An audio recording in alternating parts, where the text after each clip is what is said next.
Hello guys, આજના વિડીયોમાં આપણે ઇંગ્લિશ કમ્યુનિકેશન માટે સ્પીચ સુધારવા માટેની એક અગત્યની ટેકનિક જોવા જઈ રહ્યા છીએ એન્ડ દેટ ઇઝ ટંગ ટ્વિસ્ટર્સ.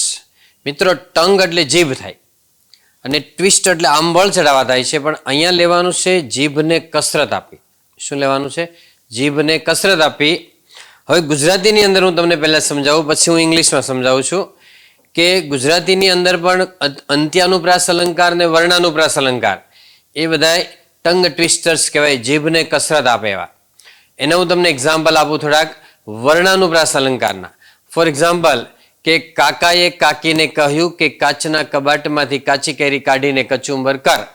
તો કથી શરૂ થતા બધા શબ્દો હોય એ વર્ણાનુપ્રાસ અલંકાર, અને એ સારામાં સારું એક ટંગ ટ્વિસ્ટર છે. એવી જ રીતે બીજું છે ફોઈએ ફુવાની ફાંદ પર ફટાકડો ફોડ્યો. તો બધા ફથી શરૂ થતા શબ્દો છે એટલે એ વર્ણાનુપ્રાસ અલંકાર છે.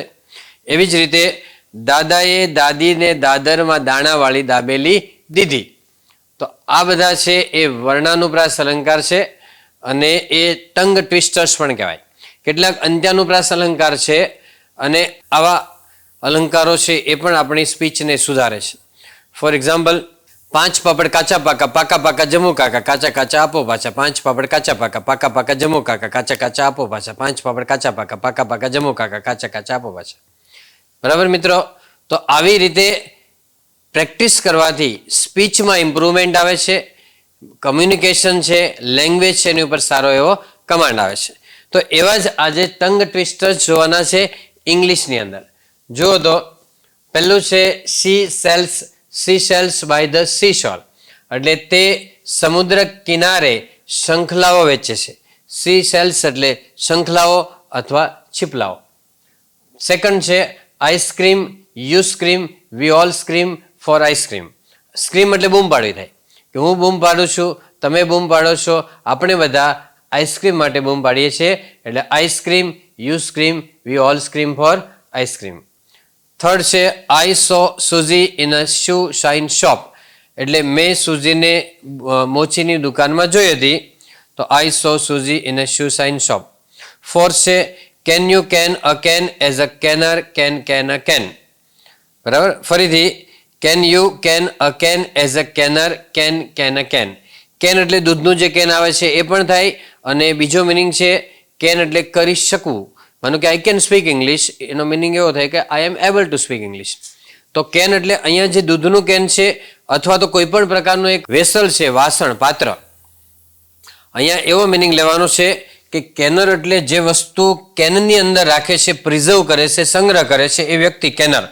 અને કેન એટલે એ કોઈ પણ વસ્તુને કેનની અંદર રાખવી, સ્ટોર કરવો, સેવ કરવું, સંગ્રહ કરવો. બરાબર?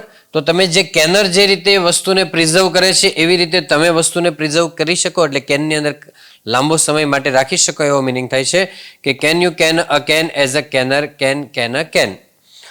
નંબર 5 છે I have got a date at a 7:45. I'll see you at the gate so don't be late. મને એમ કે ડેટ મળેલી છે એ છે અને 7:45 એટલે 7:45 વાગ્યાની છે, અને હું તમને ગેટ ઉપર મળીશ, તેથી તમે લેટ થશો નહીં. I have got a date at a 7:45. I'll see you at the gate so don't be late. Last છે I saw a kitten eating chicken in the kitchen. Kitten એટલે બિલાડીનું બચ્ચું થાય, baby cat. Eating chicken in the kitchen એટલે મેં કિચનની અંદર એક બચ્ચાને ખાતું બિલાડીનું બચ્ચું જોયું હતું. ચિકન એટલે મરઘીનું બચ્ચું અથવા કોઈ પણ પંખીનું બચ્ચું ચાલે. I saw a kitten eating chicken in the kitchen. Okay friends, so that's all. Happy learning, happy sharing. Thank you very much. મિત્રો, વિડીયો ગમે તો લાઈક કરો, શેર કરો, ચેનલને સબસ્ક્રાઈબ કરો, અને જે પ્રકારનું કોન્ટેન્ટ જોવા ઈચ્છતા હોય એ તમે કોમેન્ટની અંદર લખીને મને જણાવો.